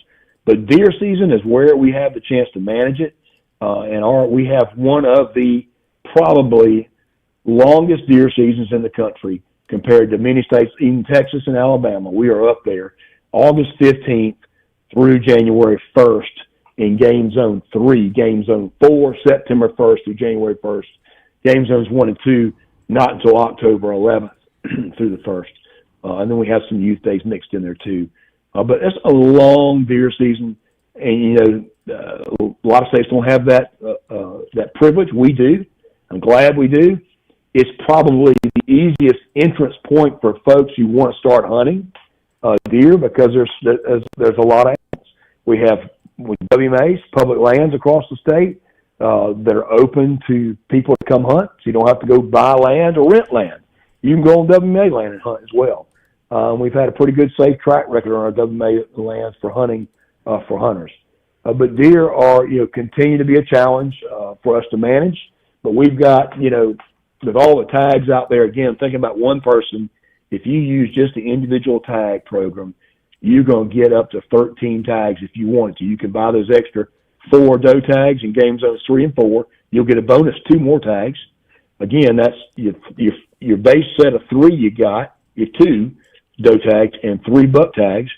You can buy 2 additional buck tags and then 4 additional doe tags plus 2 is 6, plus those 2 buck tags is 8. 8 plus that original 5 is 13 tags. That's a lot of deer. And for somebody that raised my family eating deer every week, 4 of us, we could eat 3 deer a year.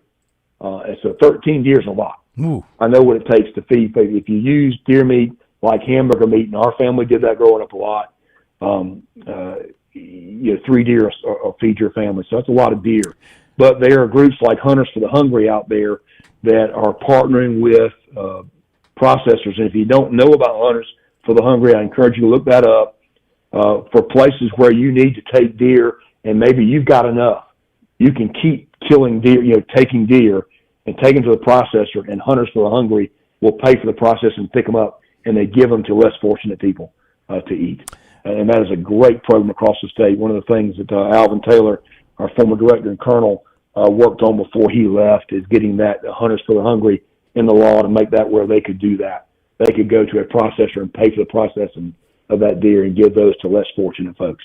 And that's a great program and a great way to use deer so that they don't get wasted. And I was going to mention to you, the processing business across the state must be booming with all that activity. How many people, are there some people who do their own processing, or do almost everybody takes their deer, their harvest, their take to processors to be done? Well, that's a great question. Most people take their deer to a processor. Are there folks that are set up to process their own deer? Yes, and they have to buy specific equipment, like meat grinders, sausage stuffers, those kind of things. And people that do that, they really get into it. They like certain ingredients. They like doing all the work on their own meat. But majority of folks go to processors across the state, and they are in every county of this state. It always interests me when I drive through the upstate, going to see my daughter in Clemson. You see the signs, deer processor to the right, or such and such processing to the right. You see it all over the state. But when you go to a processor, typically you bring a deer there on the hoof, unskinned, and the processor can clean the deer. You can clean the deer as far as what we call field dress the deer. Mm-hmm. To remove the inside, the guts, so to speak, and put that deer on the rack in the cooler. You've got to do that just like you would a cow or anything else that we eat, to remove that heat from that body, so that body cavity, so the meat can be cooled in a cooler. There's no contamination. You wash it off. Processors, typically, your typical processing fee for a deer used to be probably $50 to $60. Now it's $85 to $100, depending on where you go, to get basically hamburger meat, some cube steak maybe, and if you get the loins, which are like your filet mignon, you get the loins whole or butterflied, and that's a typical cut. Now, if you start getting sausage, they're going to take pig fat and combine with that to make the sausage, or some places will take bacon and combine with the deer meat to make deer sausage, which is very lean because deer meat's very lean. Good for you. There's no question. It's definitely grain fed or fed off of acorns for a lot of folks. You have grain fed being they ate a corn pile, but deer are naturally fed animals, and their meat is so it does not have a lot of fat. Very lean. So when you're cooking deer meat, a lot of times you have to think about it. You have to add olive oil. And a lot of times when deer processors make hamburger, they have to add meat fat to it so that you can cook it without burning it. But you can also do things like add olive oil to it when you cook it to make it not burn. But again, the typical processing, you can do sausage, which costs a little bit more per pound. They're going to charge you per pound on that. You can do anything from all sorts of cuts of jalapeno, beef sticks, summer sausage, all kinds of good cuts that are out there that some of these more advanced processors have the ability to do. They can do the jerky for you, and those are really nice. And now most processors now use to wrap meat with the old paper and all. Now they're using, most all of them are using vacuum sealers now to vacuum seal your meat, which makes the meat last longer in the freezer. It doesn't get freezer burned as easy. Now, let me ask you this. Do you personally, when you prepare, do you like to do the injection that you do for other wild game that you cook?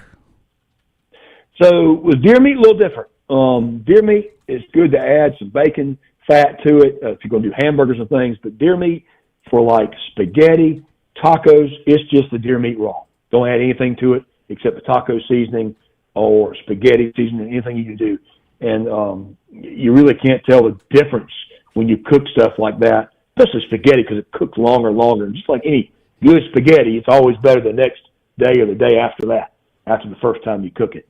But when you're doing things like steaks, like if you use the loins, and I grill loins, I use different types of marinades to soak that. I like to soak my deer meat for like 24 hours to let that meat soak it up. And that's how I do my grill mine, medium rare, good warm red center. And that's how deer meat's the best. But remember, always freeze deer meat before you cook it. If you want to cook it, that medium to medium rare, warm red center, freeze that deer meat first so that you take out 98% of any of the problem, the bacteria's in there, by freezing it. Because if you cook deer meat fresh and you cook it on the rawer side, there are times people have gotten sick doing that. So you want to make sure you freeze it. Excellent points. Excellent points. We are out of time. Any quick final thoughts? Yes, sir. As folks are starting our deer season, really ramping up, please make sure to remember, identify your target. Know what your target looks like. Know what's beyond your target in case you miss. Always let somebody know where you're going. Plan your hunt, hunt your plan. Be safe. And you do the same out there in Des Moines. Enjoy the rest of your conference. Learn all about boating stuff, and we'll catch back up with you in a couple of weeks. And Major Billy Downer. He gone. Busy night in Des Moines. And that'll do it for us. Appreciate you being with us tonight. Thoroughly enjoyed it. Thanks to Dr. Rick and Ellis for being with us. Everybody have a great night. See you tomorrow night. Big Thursday here on Sports Talk.